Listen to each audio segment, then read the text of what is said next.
হে everybody welcome.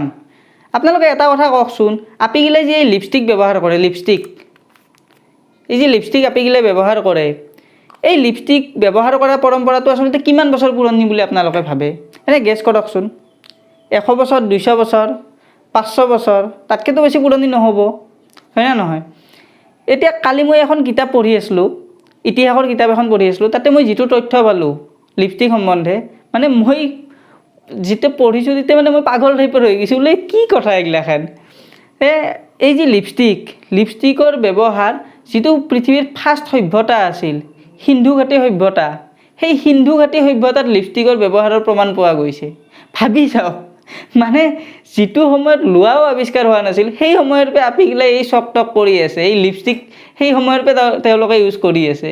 তে এই তথ্যটো আপোনালোকৰ কেনে লাগিল আপোনালোকে কওক। আৰু এটা কথা, এই লিপষ্টিকক আমাৰ অসমীয়া ভাষাত কি বুলি কয় কমেণ্টত নিশ্চয় লিখিব। আজিৰ বাবে এইখিনিয়ে, ধন্যবাদ।